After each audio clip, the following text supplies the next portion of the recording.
Muchísimas gracias por continuar conectados a la señal de la posta. Yo soy Jefferson Sanguña y mi compañera también Camila Montenegro, que estamos acompañándolos de este día en el programa.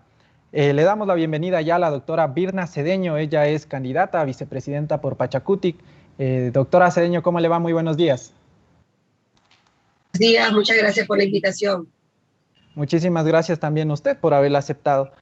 Doctora Cedeño, vamos a hablar un poquito de todo, la relación con el movimiento indígena y demás, plan de gobierno, así que vamos a ir punto por punto y para empezar, un poco tomar en cuenta el contexto de lo que fue la candidatura de la vicepresidenta de Yacu Pérez. En un inicio estaba la señora Marangoni, ella declina su candidatura y asume usted. ¿Cómo llega esta proposición por parte de Yacu Pérez para que usted sea la candidata a vicepresidenta por Pachacutic? ¿Cómo fue este acercamiento? ¿Cómo fue la proposición que se le hizo a usted, la propuesta que se le hizo a usted? Bien, gracias, Jeff. En realidad hubieron propuestas de personas, en especial una, que es nuestro querido Jorge Rodríguez, que ya no está con nosotros. Él fue una de las personas que había incluso bajado mi currículum de internet. Yo lo conocí a él porque estuve como parte de la Comisión Nacional Anticorrupción del capítulo Guayas, y del equipo de la comisión, pues algunos habían hablado de mi nombre y finalmente algunas personas propusieron mi nombre. Luego me llamaron y estuvimos conversando con el Consejo Técnico de Pachacutic y pues estuvimos analizando. Ese fue el acercamiento. En realidad yo no estaba por ningún lado, había ni siquiera pensado en buscar este tipo de candidatura. Doctora Cedeño, pero ¿cuál es su contexto? ¿Cuál es la relación pasada que usted tenía con el movimiento indígena? Le pregunto esto ¿por qué? Porque he realizado varias llamadas con dirigentes y con gente del movimiento indígena para conocer un poco sobre su perfil y me contaban que usted no tenía ninguna relación previa con el movimiento indígena, que de alguna manera eso habían sido unos primeros roces que habrían tenido. ¿Cómo es su relación con el movimiento indígena? ¿Usted ya tenía un acercamiento previo con ellos?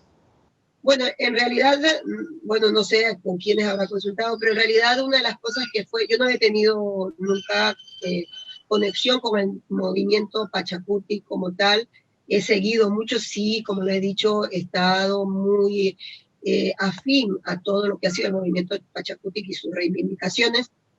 Pero lo que sí le puedo decir es que más bien la candidatura, cuando se presenta la mía, fue más bien lo contrario. No presentó realmente contrarios a la candidatura. Tanto así que el Consejo Político, cuando ya luego de varias conversaciones que tuvimos, revisó, hizo las votaciones, pues fue por unanimidad de los asistentes del Consejo Político que se escogió mi nombre. Entonces, no. Y como le digo, es más una propuesta y un análisis de mi currículum. Yo soy bióloga, tengo un PhD, una maestría y un PhD que hice en Francia en el área del desarrollo de las biotecnologías ecológicas, y pues vieron mi currículum. Durante 25 años he estado vinculada con el desarrollo agrícola, acuícola, la parte de ambiental y también la parte de educación. Así que fue más eso, y como le digo, en realidad lo que yo sé es que más bien no encontró Es decir, tuvo oposición aceptación realmente. usted. Tuvo Tuvo realmente aceptación. una bastante, sí, una buena aceptación en realidad. Doctora, algo Virna, que es importante. Virna está bien, todo el mundo me llama Está Virna. bien, Virna. Está bien, Gracias, Jeff. Virna. Muchísimo mejor. Virna, algo también que es importante señalar a la audiencia que nos está viendo, en mucho tiempo, hoy por hoy, Pachacutic se presenta con claras opciones en las próximas elecciones. Incluso varias encuestas los ubican a ustedes en un tercer puesto y casi que escalando de una manera que llama la atención. En ese sentido, Virna, este papel que ustedes están jugando hoy por hoy, este ascenso en las encuestas que están teniendo, esta aceptación por parte de la gente que está creyendo en ustedes, ¿de alguna manera les puede perjudicar estas fricciones que hay al movimiento del interior, al movimiento del movimiento indígena. Me refiero ya directamente con los miembros de la CONAIE, el señor Jaime Vargas, que estaba viendo que en alguna declaración había dicho que no había conocido tampoco el plan de gobierno que tenía Yacu Pérez. ¿Estas fricciones les pueden jugar a ustedes en contra, tomando en cuenta que se encuentran en un tercer puesto según las encuestas que se pueden ya saber desde hoy? Eh, Mire, Jeff, yo considero, y lo voy a decir lo más corto. Uno, es interesante, y como usted decía hace un momento, una persona, yo lo voy a hablar como una persona que no ha estado dentro del movimiento conectada anteriormente, pero algo que es muy interesante de ver es ese carácter bien democrático del movimiento Pachacuti. Muy orgánico, muy de consenso, muy del análisis. No hay un jefe o alguien que dé una posición, una orden y que se haga eso. Eso es muy interesante. A mí me ha parecido realmente un buen ejemplo de lo que es una real democracia una búsqueda del consenso y un análisis del disenso. Y justamente en el momento actual no nos preocupa porque si bien pueden haber ocasiones en que hayan puntos distintos y que, como usted ha mencionado, pueden haber personas como parte del movimiento de la CONAIE, al final las bases, el movimiento está unido. Es decir, Es ¿quiénes normal. tienen el respaldo de usted, Birna? Claro, usted dice que no le preocupa mucho, usted dice que no le preocupa mucho o que no hay mucha preocupación al respecto, pero sin duda es un puente furto, un punto fuerte del movimiento indígena. ¿Quiénes Sí, son el apoyo de eh, parte en Pachacuti? Es decir, ¿quiénes están apoyando las eh, candidaturas de ustedes? mire, el movimiento Pachacuti como ese brazo político de la CONAIE y como esa identificación, Yacu Pérez aglutina muy bien, incluso lo que fue antes de las primarias, que habían grupos, unos que podían apoyar a las distintas opciones que tenía el movimiento. Una vez que se siguieron todos los procesos y una vez que se ha canalizado, el movimiento está unido, o sea, la gente, las bases, usted puede ir a las diferentes provincias, incluso algunas donde se podría haber pensado que no, que podría haber menos apoyo, Cotopaxi, ustedes van, se ha manifestado muy claramente el movimiento de esa sociedad, de ese grupo, de esos miembros del movimiento, que finalmente siguen, analizan y una vez que han identificado a Yacu Pérez como ese abanderado para este proceso electoral, pues se han ido aglutinando y es lo que se siente cuando vamos a todos los lados, incluso justamente ahora estamos yendo a Imbabura como parte de las visitas que se están haciendo. Y es lo que se siente, como le puedo decir, hay una unidad, hay una unión bien clara a nivel de todos los que forman y que siguen el movimiento. ¿Qué tal, Birma? ¿Cómo está? Le saluda esta vez Camila Montenegro. Bienvenida a Café La Posta. Gracias, Birma, Camila. para empezar, me quedo con sus declaraciones donde nos mencionaba que usted había estudiado en Francia, que tenía varios estudios, que es PhD en biotecnología molecular, para no decirlo mal. Sí, usted es mujer científica, mujer ambientalista, pero la pregunta es, ¿usted a la final va a ejercer un cargo político? ¿Qué experiencia tiene usted en la política? ¿También se considera una mujer política? Como lo he repetido muchas veces, creo, porque me han dicho que no soy alguien que esté en la política. Yo he sido columnista del diario El Universo y alguna vez escribí justamente sobre este tema, sobre qué era realmente ser un político y si los ciudadanos conocíamos algún político que dijéramos. Porque en Leí, realidad le, cuando leí sí, su columna que tuvo en el entonces, diario. ajá, entonces justamente ahí yo creo que yo me defino como una política. He estado por más de 25 años en el área, no solamente académica, no solamente de pronto científica, sino en ese enfoque realmente aplicado. Hemos estado trabajando, solo para darle un ejemplo, el grupo, el equipo científico nuestro estuvo alrededor de 7 años con un proyecto en la penitenciaría de Guayaquil para un programa de una escuela de acuacultura y agricultura social para rehabilitación y reinserción social. Hemos trabajado con comunidades para la socialización y la popularización de la ciencia aplicada directamente al desarrollo social. Hemos trabajado con programas de niños en situación difíciles, con chicos, con niños viviendo en la calle, otros trabajando en la calle, con niños de orfanato. Entonces, ¿qué le digo? Yo creo que hacer política es un arte, como se dice en su definición, es hacer un servicio para el bien común, y lo que vemos de alguna manera es una politiquería y gente que se sirve de los otros para su propio bien. Y en ese contexto yo le puedo decir que justamente por eso acepté esta candidatura, y entre las conversaciones con Pachacuti una de las cosas fue el no esperar una asignación, como de pronto nos dice nuestra Constitución, para la vicepresidencia, sino realmente planteé que la vicepresidencia debería tener una asignación, y que esa sería una de las propuestas, una de los planteamientos para mi aceptación, es que se le asigne a esa vicepresidencia lo de la ciencia, la tecnología, la innovación y la educación como sus roles primordiales. ¿Por qué? Porque es lo que siento que tengo competencia, es en lo que he trabajado por más de 25 años, y además en lo que estoy convencida que este país puede desarrollar durante años. Le digo honestamente, Camila, estuvimos tratando, y como equipo lo digo, conversando con autoridades locales, autoridades nacionales, con ministros, con subsecretarios, tratando de que este tipo de herramientas, las biotecnologías ecológicas, se planteen. Entonces, realmente a su pregunta, yo le puedo decir, yo creo que la mayoría de ciudadanos honestos estamos haciendo política real en cada rincón. Ustedes que hacen una comunicación, están haciendo política.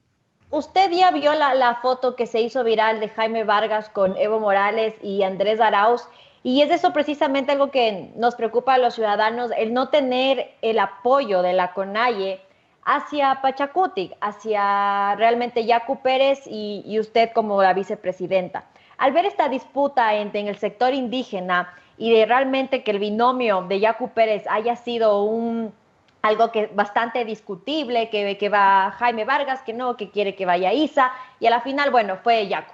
¿Usted no cree que usted fue la última rueda del coche que hubo para ser escogida como el binomio de Yacu Pérez?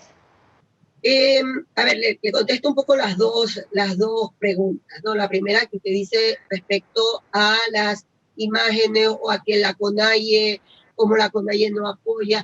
Yo creo que hay que analizarlo un poco más detalladamente.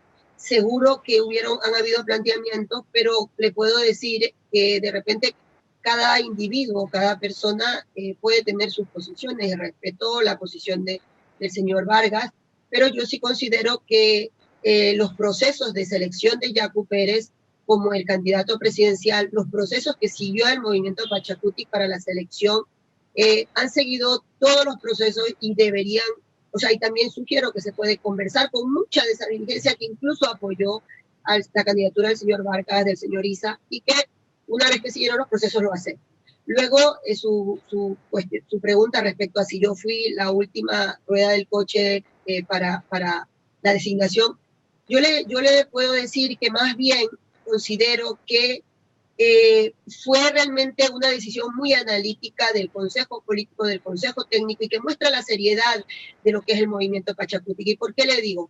Porque hubieron varias candidaturas que fueron propuestas al movimiento, incluso candidaturas que venían y que fueron propuestas con el apoyo, que venían como con apoyo económico, diciendo que con esta candidatura el movimiento va a tener financiamiento, pero para el movimiento no era tener una candidatura simplemente por tenerla y que venga un fondo, era el analizar esa candidatura, era ver si esa candidatura no solamente cumplía un currículum, porque un currículum es una cosa que no necesariamente nos dice si una persona es honesta, si una persona es totalmente transparente o leal a los principios.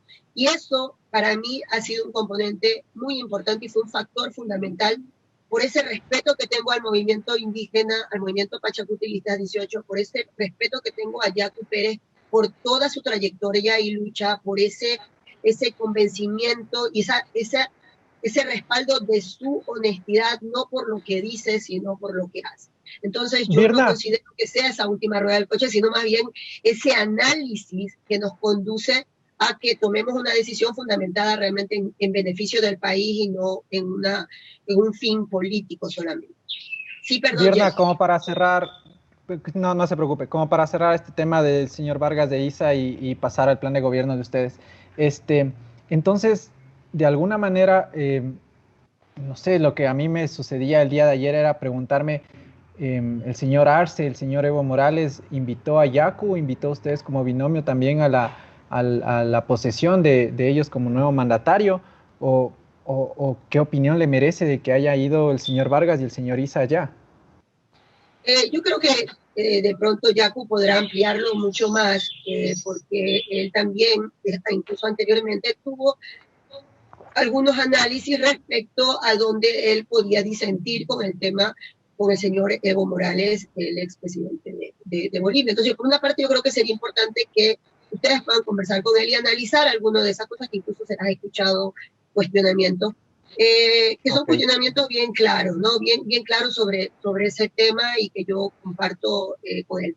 Ahora, respecto a la invitación, honestamente, yo no he sabido que se haya hecho una invitación, podría estar equivocada, pero de lo que tengo entendido no lo sería, que tal vez es por ese tipo de comentarios que no está nunca en el tema de dañar, pero que está muy bien. Si creemos que algo no está apropiado, que no corresponde, se lo pueda expresar. Yo creo que eso es importante.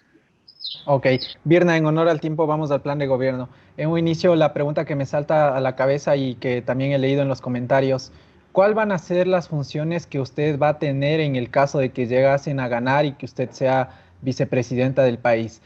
Tomando en cuenta esto que, por ejemplo, a Jorge Glass se le dio el sector eléctrico, a la vicepresidenta actual de alguna manera ayuda social y demás, ¿cuáles serían las funciones que usted entraría a realizar si es que llegase a ser la vicepresidenta del país? Como les decía Camila, Jeff, el tema hace un momento es que antes de aceptar realmente la candidatura, uno de los principales planteamientos que hice es que yo no puedo ir a esperar que me asignen algo, porque no es mi rol, no estoy para esperar, no estoy atrás de una candidatura de por la vicepresidencia, por el título, sino realmente qué puedo yo hacer para contribuir. Y por esa razón, mi asignación y mi planteamiento fue, y que fue aceptado, es estar en el área de la ciencia, la tecnología y la innovación y la educación. Directamente impulsar el tema de educación. Por una parte, la educación, que es central, para mí es vital, esa educación real, debemos darle un vuelco completo, esa educación que está orientada hacia el desarrollo del pensamiento crítico, al desarrollo de ciudadanos libres, pero también esa educación está vinculada en lo que es el desarrollo de lo tan mencionado muchas veces, que es la parte de producción agrícola, todo lo que es la agroecología, todo lo que es la agroindustria, todo lo que es este desarrollo de una nueva economía regeneradora, y ahí entra mucho mi componente. Mi experiencia, mi trabajo no teórico, sino que lo hemos estado haciendo con un equipo desde hace muchos años, es justamente colocar estas biotecnologías ecológicas para un desarrollo ambientalmente sostenible, pero que permita un real cambio de esa matriz productiva que tanto hemos escuchado a los ciudadanos durante tanto tiempo, pero que siempre se ha quedado en eso, en un discurso. Y ahí está mi rol directo. Estamos teniendo reuniones con gremios, los gremios productivos, tanto del pequeño productor, de las producciones familiares, de las producciones comunitarias, de evitar el intermediario y de ir también a ayudar a diversificar nuestras producciones. Un país megadiverso como el nuestro debe tener muchas más producciones que las que tenemos actualmente, y vamos a dinamizar esas exportaciones, porque si no aumentamos exportaciones. Sobre la propuesta y el punto de ayer que salía en redes sociales respecto a declaraciones de Yacu Pérez cuando hablaba de eliminar la Agencia Nacional de Tránsito, ¿le hace sentido a usted esta propuesta? Yacu se la está conversando, la plantea como una forma de ver. Tenemos ¿qué es lo que ha pasado en el país? Pero basándose en qué, Virna, o sea, ¿cuál es el objetivo de eliminar la Agencia Nacional de Tránsito? ¿Qué le han visto ustedes de malo en eso y por qué se realizaría esto? O sea, yo creería que si bien está el planteamiento en términos de decir, o se elimina o se revisan las cosas que tienen que estar bien y qué está haciendo que algo está mal. Porque yo creo mucho también en eso. Las instituciones, es como la CEMESID. Hay gente y campañas que dicen que van a eliminar la CENESID.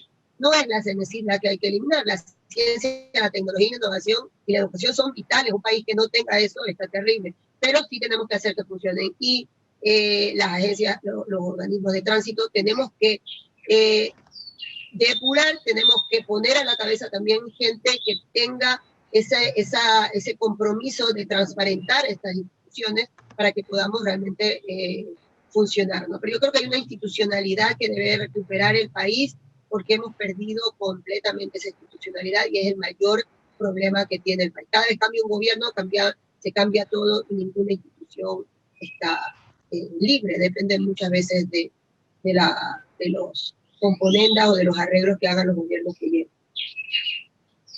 Sobre el tema del FMI, Virna, sí. Este acuerdo que ya existe, estas relaciones que existen con el multilateral, se habla de que el siguiente año se podría incrementar 3 puntos al IVA. ¿Cómo ven esa relación ustedes de llegar a la presidencia, de llegar al poder? ¿Mantendrían estos acuerdos? ¿Mantendrían estas conversaciones con ellos? ¿Estarían de acuerdo con el posible incremento de los 3 puntos en el IVA? ¿Cuál va a ser su posición respecto a esta relación con el FMI? Ajá. A ver, justamente no nos hemos sentado, nos han solicitado reuniones con directivos del Fondo Monetario Internacional. Como movimiento, pues se ha considerado que el momento de llegar a ser autoridad nos reuniremos con el Fondo Monetario Internacional, se revisará lo que se ha hecho actualmente.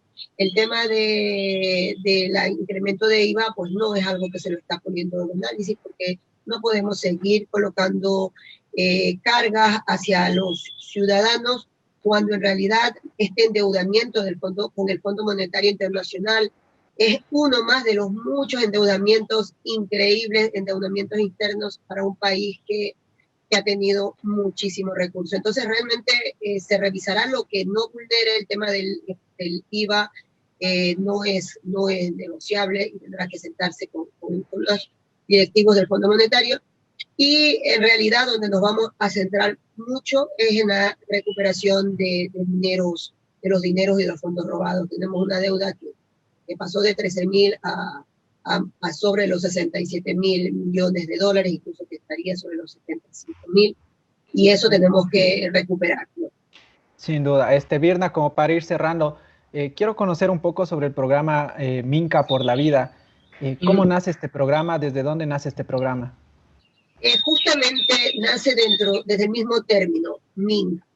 El país, y ahí también lo hablo como Virna Cedeño, como una de las ciudadanas que quería mucha respuesta y que tiene una indignación muy grande ante todo lo que vemos, lo que escuchamos, las explicaciones ilógicas como lo que ustedes explicaban hace un momento respecto a viajes, que nos hemos agotado de respuestas que vulneran nuestra inteligencia. Y justamente por eso la Minga es una convocatoria a los ciudadanos de que si bien votamos por un presidente, por una vicepresidente, por asambleístas, por autoridades que van a ser puestas, esta es una minga de todos, no de caudillos, no de ¿Pero en qué consiste? Es decir, sustancialmente, ¿de qué se va a realizar? Esa minga tiene 4 ejes fundamentales. La minga por la ecología, la minga por la economía, la minga por la educación y la minga por la ética. 4 ejes, 4 pilares. ¿Que van a qué? A que todo ese desarrollo económico debe ir con un respeto absoluto a la ecología, al ambiente, al agua, a la tierra, a no contaminar, que nuestra economía sea una economía regeneradora. Es decir, cada actividad, y ahí entra mucho mi trabajo, que cada actividad que desarrollemos de actividad productiva quiera decir que no solo tome, sino que genere vida. Ese es un principio importante. Esa economía, vamos a hacer un desarrollo de pequeños créditos, de microcréditos para poder desarrollar la agricultura, un tipo de agroecología, como le decía hace un momento, desarrollar las tecnologías, el bachillerato técnico se retoma con componentes de parabiotecnólogos para poder no solamente promover emprendimientos de pequeños productores, de pequeños agricultores, de producciones familiares, sino que también haya una generación de una mano de obra muy calificada que pueda ser incorporada a las empresas de camarones, de banano, de flores. ¿Por qué? Porque un tema de para biotecnólogos puede dinamizar y luchar contra algo que es muy importante en estos momentos, que es el desempleo. Y la ética que va transversal. Para cerrar, Virna, y agradeciéndole por su tiempo, una última inquietud que me queda respecto al tema de la minca. Es verdad, le consulto esto porque he tenido varios acercamientos al tema con gente del sector indígena también, y algo que comentaban era que esta parte, es decir, este plan de la minca, habría sido tomado desde la CONAIE sin alguna autorización por parte de los miembros de allí y ha sido presentada ya como Pachacuti. ¿Qué tan cierto es esto? Mire, yo tengo entendido, y por eso digo, después tendrían que hablar con los directivos, incluso con los coordinadores nacionales, con Marlon Santi como representante, como coordinador nacional, como la co-coordinadora que es Cecilia Velázquez, para que puedan ampliarles mucho más. Yo, como conocimiento que tengo, la Minga por la Vida, pues es un consenso y un producto de ese movimiento Pachacuti, de todo ese conglomerado para la Minga por la Vida. Pero ya les digo, sería muy interesante conversar directamente con los coordinadores nacionales del movimiento. Seguro que sí, porque los hemos invitado y aún no hemos tenido respuesta, así que nuevamente le hacemos la invitación al señor Marlo Santi, que en algún punto de este programa le hemos invitado, pero no hemos tenido respuesta. Ahora que usted lo ha dicho que sería bueno conversar con ellos directamente, pues una invitación abierta desde el programa. Queremos agradecerle a Virna Cedeño por haber atendido esta llamada y sobre todo estaremos conversando en el transcurso del proceso electoral. También no será la última entrevista, sino que volveremos a tener una segunda para ampliar un poco más el tema de plan de gobierno y demás temas que se puedan suscitar en el transcurso del camino electoral. Muchísimas gracias, Virna, que tenga usted un muy buen día. Muchas gracias, Jeff. Muchas gracias a todos y tengan también muy buen día. Pasen bien. Ahí estuvo Virna Cedeño, ella es del binomio de Yacu Pérez, elegido por Pachacuti, que apuntan a las siguientes elecciones en esta carrera de llegar a Carondelet.